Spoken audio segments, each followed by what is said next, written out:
आज हम बात करेंगे आप जून 2023 एग्जाम के लिए असाइनमेंट ऑनलाइन कैसे सबमिट कर सकते हैं। साथ ही में असाइनमेंट ऑनलाइन सबमिट करते समय आपको किन किन बातों का ध्यान रखना चाहिए और आपकी किन गलतियों की वजह से आपका असाइनमेंट सबमिट करने के बाद रिजेक्ट हो सकता है। तो इसके बारे में जानने के लिए वीडियो को पूरा देखिए और इग्नू से रिलेटेड सभी अपडेट और नोटिफिकेशन टाइम टू टाइम पाने के लिए चैनल को सब्सक्राइब कर लीजिए ताकि नए वीडियोस का नोटिफिकेशन आपको मिल सके। तो चलिए शुरू करते हैं। पहले आपको हमारे वेबसाइट पर आना होगा और यहाँ पर आने के बाद आपको ये चेक करना होगा कि आपके रीजनल सेंटर या फिर स्टडी सेंटर की तरफ से असाइनमेंट किस मोड में सबमिट होने वाले हैं। इसको आप कैसे चेक कर सकते हैं। तो यहाँ पर आने के बाद आप नीचे करेंगे, यहाँ पर आपको मिल जाएगा असाइनमेंट सबमिशन मोड। इस पर आप क्लिक करेंगे तो जितने भी रीजनल सेंटर की तरफ से असाइनमेंट ऑनलाइन या फिर ऑफलाइन सबमिट होने वाले उन सभी का इन्फॉर्मेशन आपको यहाँ पर मिल जाएगा। रीजनल सेंटर वाइज यहाँ पर इन्फॉर्मेशन दिया गया है। यहाँ पर आपको ऑनलाइन सबमिट करने के लिए बताया जाता है, तो यहाँ पर लिखा हुआ है। उसके बाद आप क्लिक हियर वाले ऑप्शन पर क्लिक करेंगे, फिर पीडीएफ फाइल डाउनलोड होगा जिसमें आपको ऑनलाइन असाइनमेंट सबमिट करने के लिए लिंक दिया हुआ है, जिसके माध्यम से आपको असाइनमेंट ऑनलाइन सबमिट करना होगा। इसके अलावा क्या है कि अगर आपको असाइनमेंट ऑफलाइन मोड में सबमिट करने के लिए बताया गया है, तो जो भी आपका स्टडी सेंटर है, स्टडी सेंटर पर जाकर के आपको असाइनमेंट को ऑफलाइन मोड में सबमिट करवाना होगा। कौन से वर्किंग डेज में आपको स्टडी सेंटर पर जाना होगा तो वो आपके पीडीएफ में बताया गया है। अब बात करते हैं कि अगर आपको असाइनमेंट ऑनलाइन मोड में सबमिट करना है, सबमिट कैसे करना है, तो उसको आप ध्यान से समझिए।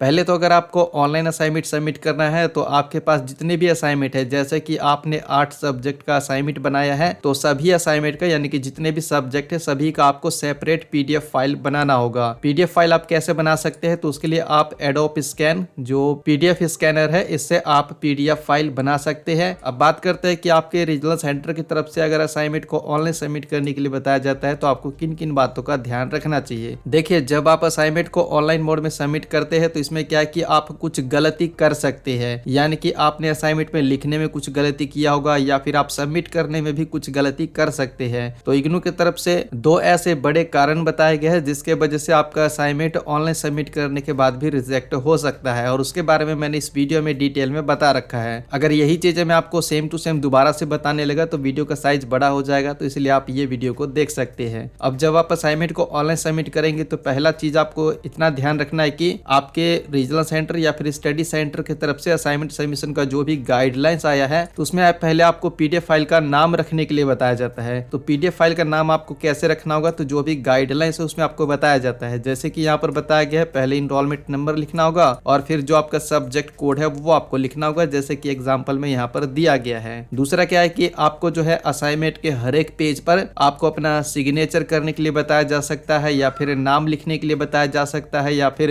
इनरोलमेंट नंबर, नाम और सिग्नेचर तीनों ही चीजें करने के लिए बताया जा सकता है। तो जो भी गाइडलाइंस है उसमें आप अच्छे से पहले देख लेना। उसके बाद क्या है कि जो भी पीडीएफ आपको दिया जाता है, जैसे कि जो दिल्ली 2 रीजनल सेंटर है, इनकी तरफ से जो पीडीएफ फाइल आया है तो इसमें आपको लिंक दिया जाता है। जैसे कि यहाँ पर ये गूगल फॉर्म का लिंक रहता है जिसके माध्यम से आपको असाइनमेंट को सबमिट करना होता है। इस पर क्लिक करते ही जो गूगल फॉर्म है ओपन हो जाता है। इसके अलावा दिल्ली 3 रीजनल सेंटर की तरफ से भी गाइडलाइंस आया है जिसमें आपको गूगल फॉर्म के माध्यम से असाइनमेंट को सबमिट करने के लिए बताया गया। तो यहाँ पर अलग अलग गूगल फॉर्म दिए गए हैं। अब मैं आपको सभी स्टडी सेंटर या फिर सभी रीजनल सेंटर का तो गूगल फॉर्म भरने का तरीका नहीं बता सकता हूँ, लेकिन मैं आपको एक अलग तरीका बता सकता हूँ। यानी कि जितने भी गूगल फॉर्म जारी किए जाते हैं तो उनमें क्या है कि सेम ही डिटेल्स रहता है, कुछ में कोई चीजें एक्स्ट्रा ऐड कर दिया जाता है, किसी में कम चीजें रहता है। तो मैं आपको 3 अलग अलग गूगल फॉर्म दिखाने वाला हूँ, इनको आप देख सकते हैं और देखने के बाद आपके रीजनल सेंटर या फिर स्टडी सेंटर की तरफ से जो भी गूगल फॉर्म आपको दिया जाएगा उसको आप आसानी से फिलअप कर सकते हैं, क्योंकि जितने भी ऑप्शन आपको दिए जाएंगे उन सभी के बारे में मैं आपको बता देता हूं। तो ध्यान से समझिए। कोई कोई गूगल फॉर्म ऐसा होता है जिसमें यह होता है कि आपके पास जितने भी असाइनमेंट है उन सभी को आपको एक सिंगल क्लिक में ही सबमिट करना होता है, और कोई कोई ऐसा होता है जिसमें आपको 1 बाय 1 सबमिट करना होता है। जैसे कि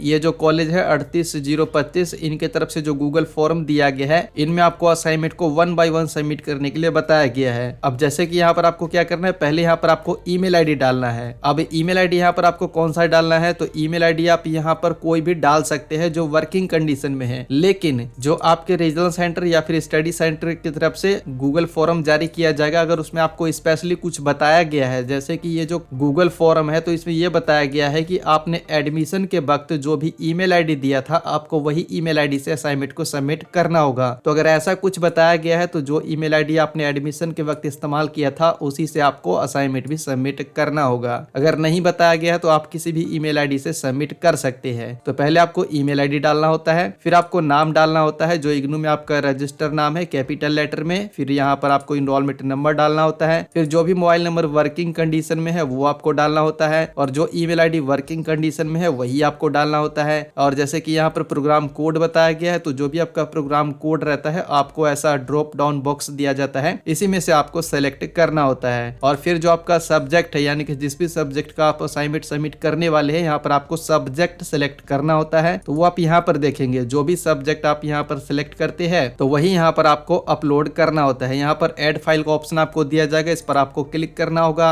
और उसके बाद यहाँ पर आपको 3 ऑप्शन दिए जाते हैं, अपलोड, माई ड्राइव और रिसेंट। तो यहाँ पर आपको अपलोड वाले ऑप्शन का इस्तेमाल करना है, माई ड्राइव वाले ऑप्शन में से आप अपलोड मत करना। यहाँ पर आप ब्राउज पर क्लिक करेंगे, उसके बाद आपका पीडीएफ फाइल जहां पर भी रखा हुआ है इसको आप पिक करेंगे। जैसे कि हम यहाँ पे ब्राउज पर क्लिक करते हैं और आपका पीडीएफ फाइल जहां पर भी रहता है, जैसे कि यहाँ पर मैंने डेस्कटॉप पर एक एग्जांपल के लिए रखा है, इसको आपको पिक करना होता है और यहाँ पर ये अपलोड होना स्टार्ट हो जाएगा। आपको बस थोड़ा सा इंतजार करना होता है, जो आपका पीडीएफ फाइल है यहाँ पर अपलोड हो जाता है। जैसे कि यहाँ पर अपलोड हो चुका है और यहाँ पर ये इस तरीके से आ जाएगा। इसके अलावा आपको एक और ऑप्शन दिया जा सकता है, जैसे कि यहाँ पर अगर सब्जेक्ट कोड आपको नहीं मिलता है, जिस भी सब्जेक्ट का आपको असाइनमेंट सबमिट करना है तो उसे आप यहाँ पर मैनुअली भी लिख सकते हैं और फिर आप यहाँ पर अपलोड कर सकते हैं और सबमिट पर क्लिक करते ही आपका जो असाइनमेंट है वो सबमिट हो जाएगा। इसके अलावा क्या है कि आपको ये भी बताया जाता है कि जो आपका पीडीएफ फाइल है उसका साइज कितना होना चाहिए। तो किसी में आपको 10 MB बताया जा सकता है, यानी कि 10 MB से कम होना चाहिए, किसी में आपको और भी ज्यादा बताया जा सकता है। जैसे कि ये जो गूगल फॉर्म जारी किया गया इसमें बताया गया कि पीडीएफ फाइल का साइज जो है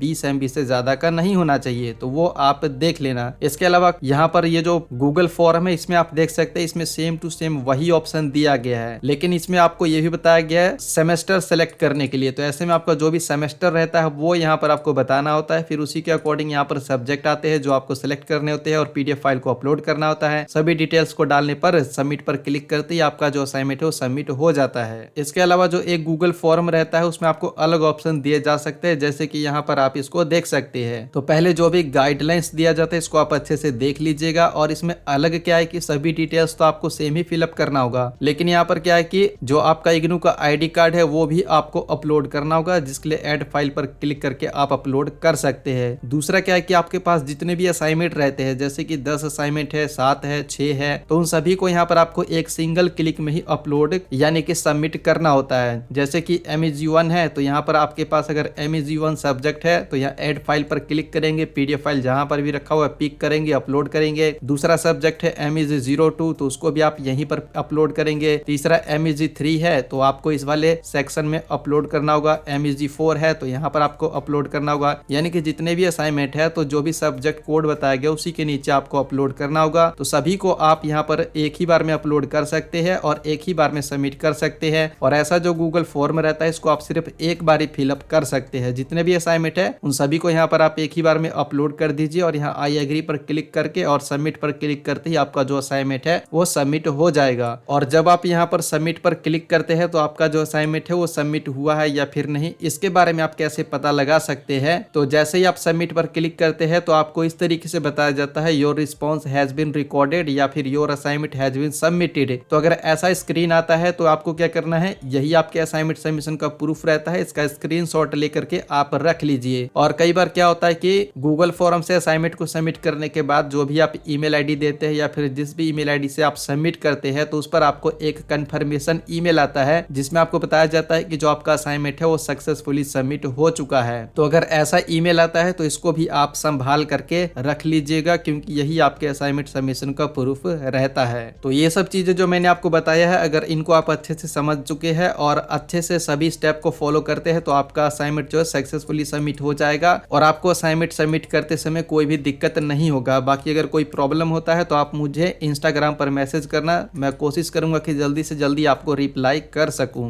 इस वीडियो में इतना ही। अगर ये वीडियो आपको पसंद आया है तो लाइक कीजिए, शेयर कीजिए और इग्नू से रिलेटेड सभी अपडेट इंस्टेंटली पाने के लिए आप हमारे टेलीग्राम चैनल को भी ज्वाइन कर सकते हैं, लिंक नीचे दिया हुआ है। साथ ही साथ आपका कोई सवाल है तो नीचे कमेंट बॉक्स में बता सकते हैं।